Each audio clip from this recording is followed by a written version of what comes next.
This one's on escaping from side control. Go a bit through what to do when someone's just getting side control, how to position yourself, as well as just escaping using frames and with the underhook. And I do have my escapes instructional out as well, so you can check that out on BJJ Fanatics. I'll put the link below. I start to get up on that arm. Okay. Once we're there, I can start getting up to my knees and recover. And if we get here and Liv gets frustrated at not being able to control me, she's going to swing her arm over. If that happens, at this midpoint, I need to change. Okay, I change to my right hand, and I get elbow above my head, and I get up on my left elbow to get up. Okay, so Liv's going to have a go at that. You guys are going to help talk her through it.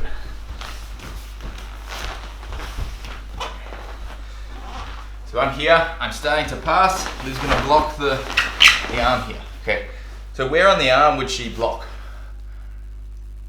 Close to the elbow. Yeah, okay, so the reason for that is it's kind of harder for me to circle and break the grip. Go like shoulder.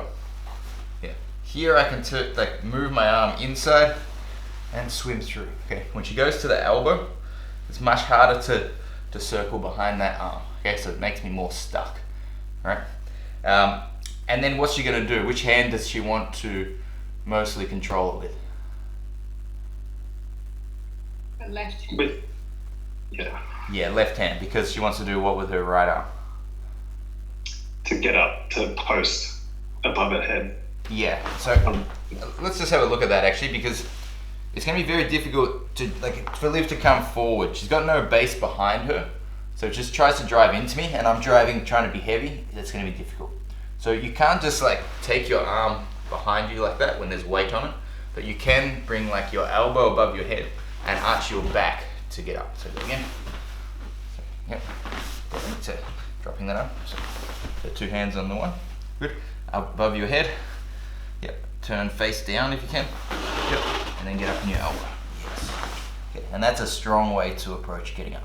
And once I'm here, if I stay here, Liv's going to recover. So if she wants to recover back to guard, she gets up, shoots her leg through, and she'll recover. And then my other option is to swing my arm over. Okay. I might try and go. The larger the arc is that I have to swing over, the less likely I'm going to be successful. So Liv wants to actually just make my arm do the biggest arc possible. What I actually want to do, if we go down, is when Liv's here, I want to just swing my arm just like this. Because now I've got good control and I'm controlling the position. But if Liv stays on the elbow and starts to change, arm above the head, and starts getting up from here, very hard for me to control that. Okay, and she can start to continue to get up, escape, and recover from there. Okay, so that's usually the first thing. Instead of letting someone get side control, block that arm. This is even obviously they've cleared your legs and they're about to establish it. Try and block that arm, and we can recover from there. After that, then we have escapes from once you're in the position, it starts to get a lot harder, but that's an important skill set. So let's go through.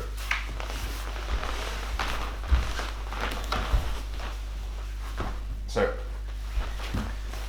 once we're now stuck with crossface and underhook, which is probably your standard side control, I'm going to need to make space. Okay, I'm going to try and get as many frames as I can. Right. So, whichever frame you can get, take. Okay, because I'll tell you in order. I'm going to show you in an order, but in reality, whatever's available, that's the best one for you to get. Now, framing with my arm here can go to the hip. So we'll turn to look at that. I want to get this arm with my forearm in front of the hip here, keeping distance like that. The way to get that in, so Liv's staying tight, is to shimmy my shoulders away and drop my arm, and then I actually push back. I'm actively pushing into the hips. This makes it hard for Liv to follow me. So Liv's going to be using a crossface. You can see here she's trying to pressure my head. I'm going to just tilt the screen down a little. So she's putting pressure on my head, and to put a lot of pressure, watch her hips come forward. Put a lot of pressure, Liv. Okay, that sucks. But if I can frame against the hip and then be actively pushing, put the maximum cross this, it's not like, it's still annoying, but it's not as annoying, okay? So then that can give me a chance to start to work for my hand or my legs, okay? So once I've blocked the hips can't follow me. If I move my hips away, I start to hip escape. So by moving my hips out to make space, legs can't follow me, okay? All right, let's just turn again. So we'll do the legs next. Now just a word of caution on the legs. If I'm just like here like this, I've got to watch Liv going to mount, which is going to be a bad thing. Do you want to show that? Good. So if we go back, I want to have my knee up nice and high. If you just kind of keep your knee close to your chest, and I keep it near the hip, you'll see why that's important, but up here, so Liv, try and go to mount now. Okay, it's going to block it, okay? So I've got my forearm frame, and I'm going to work to get my leg frame. I keep this leg up, I step wide, and I hip escape. And look at that, my knee drops in that gap, okay? So when I hip escape, you'll see the space is created that Liv can't follow because of my forearm. So follow my hips, my forearm blocks, my knee can come in. Okay, so now I have 2 frames. Okay, I can keep Liv's hips quite far away now with 2 frames. We'll turn around and you'll see what I do with my hand now. Oh, we'll go look from this angle actually. So my aim now is to keep the hips as far as possible. So I'm going to be pushing with my arm, but look at that, the forearm actually loses a little bit of value. I can only push a certain extent. It's actually not really connected to the hip properly. I'll usually change here to pushing with my hand. Okay, just be careful you don't do this at the start. You can do it now, but what you got to be worried about is someone switching their hips and injuring your arm. Okay, it's not going to hurt. Go switch hips. Good. See that? My arm's fine. Okay, it just like goes flat. If you do it here early on and she switches, she can land on my wrist and that can injure my wrist. Okay, so we don't want that. But once we're a bit further out and I got my leg in, I can straighten my arm too. That's absolutely fine. Now with my leg, just posture up, Liv. This is the mistake people make.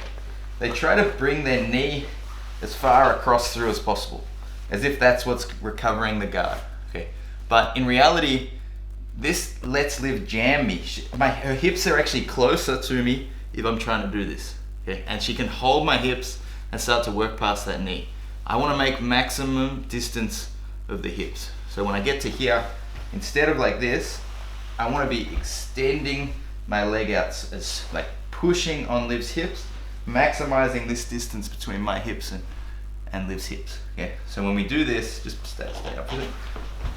So I've got my forearm in, I hip out, my foot extends, I extend, moving my hips away and keeping Liv away, and I'm blocking with my hand. Okay, so now if Liv tries to control my upper body, control my hips and my upper body, you should see how stretched out she is. Okay, it's getting difficult to do that, and it becomes easy to start getting my next frames. I can start to pummel under the chin and try and stop me getting under the chin, Liv.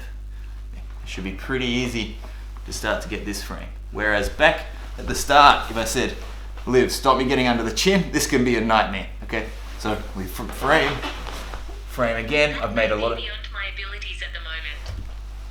All right, Liv's watch just talked to us. It said that it was beyond her abilities. Okay. Yeah, damn right. Okay, so extending. Look at this traction that's created here. It's very hard. Liv's pulling, but it's getting hard to put pressure on me with with the shoulder. Okay, so I can use my arm or my leg. I don't care which one comes first. Again, but I can swim under the chin and start to frame up. Or another thing you can do is redirect the head with your arm, put your knees together and open your knee shield out. Okay, so if I redirect the head inside, it often lets it really easy to bring my knee shield in, and I come high. So we get to this knee shield position. Just posture up. It's like knee shield but not half guard. I don't actually have the leg trap, but I've got 2 frames. One's keeping the hip away, one's keeping the shoulder away. And I've also now got a chance to frame both of the arms. So I'm gonna stay on the shoulder and come in front of this arm now. And I have excellent distance management now. So if Liv's trying to escape, that's difficult. Instead of going like this, again, don't do the knee thing. Don't bring your knee across. Keep your hips away, bring your foot across, and you'll pull yourself into an open guard or a closed guard. Okay, so I think that's the most common mistake I see, even in people who are reasonably advanced. They start escaping and they try to wedge in and then keep their hips close, and it just jams you and it makes it hard to escape. Make distance, hips away, get your foot across, and then you can start to come back in and lock the closed guard. All right, let's talk live through that.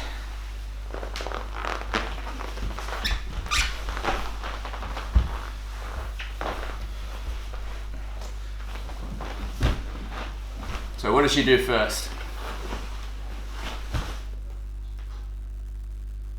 Anyone? Lean her upper body away to get the right hand frame on the forearm. So she shimmies her shoulders. Yeah, that forearm frame is in now. Okay. And as I said, anything could come first though. So maybe I could be like really tight on the upper body, and Liv might be able to move my head and get her hips in, you know, like bridge, yeah, good, and get her leg first. And that's fine too, okay? Whichever one comes first doesn't really matter, right? But she's gonna do that second anyway. So she's gonna frame the hips, then she's going to hip escape, good, and start to work to get her leg framing against my hip. Yeah, good. Excellent, all right. So what does she do with her leg? Or what does she do next? Anyone? She's got a forearm frame and she's got her leg framing. It's becoming harder for me to stay attached to the hips. Extend her leg out to push her away a little bit and stretch her out. Yeah, she's got a bit of pressure there. Yeah, that's probably hard to. It is hard to see, but she's doing that. What should you do with her arm? Move the hand to the hip. Yes. The right hand to the hip. Yes, this is worse for me now. Okay, so now that that's straight, it's becoming harder and harder to drive in. Okay. All right, so I'm gonna keep my head down as tight as possible. Liv, work underneath. Try and get your frame. Okay, now she's got a frame gripping the top of the shoulder and my head's coming up. This sucks, okay? All right, what's next? I believe that right knee, like on the side of the hips, I believe. This knee? Yeah. The right knee. Yep, so it's there, that's on the side of the hip. Yes. So go side on and then bring the left knee in and then to knee shield. Yeah, actually this is a good point. So from this point, sometimes you'll have someone who's like hovering over you. So if I'm like hovering over Liv, maybe I go like this, she can probably frame me upwards and put her knee straight under my shoulder. Like this, okay, just straight to the shoulder, okay. Whereas if I'm more like back here, she's gonna put her knees together and then flare it out. Okay. So I don't know if you can see that, but one, you just go like this. Sometimes when someone's kind of like over the top, you can just push up and go, don't go knees together. Yeah, just like straight under the shoulder. Could be a different, sometimes people are really squaring your hips up with short, like forward pressure. Even if you've got the good hip block, like I might be like making Liv square with her body, like this for example, okay? And this will be hard to bring your knees together, I think. Like as in like on your side, yeah. You can go straight to the shoulder. I can't fit. Sorry? I can't fit in there. I don't have that much hip flexion. I have to go. Frame my hip. Yeah. Not bad. Let me have it. I feel like I really have to lift you up. If I can't lift you up, I can't put my... So come forward a lot. Let's say like pressuring. Sometimes we go here and our legs just slide straight back. Okay. And actually trying to turn in, like if I'm doing that, trying to turn in would be I actually get jammed there. The gap is just by going straight back You lift your and hips up. getting my legs in. You actually kind of roll. Yeah, that's like a back roll to get my knee in front. So that's another option. But the point is, each frame you get makes it much easier to get the next frame. So once you have one thing, you have to keep battling that. And of course, when you get that frame, your opponent tries to like clear it, and you have to keep battling to keep your control. But once you got one, the next one should become much easier. Should we have a look at someone do this? Tim. All right, have a go. We don't have much choice, do we? Nice spats, Tim. Wait,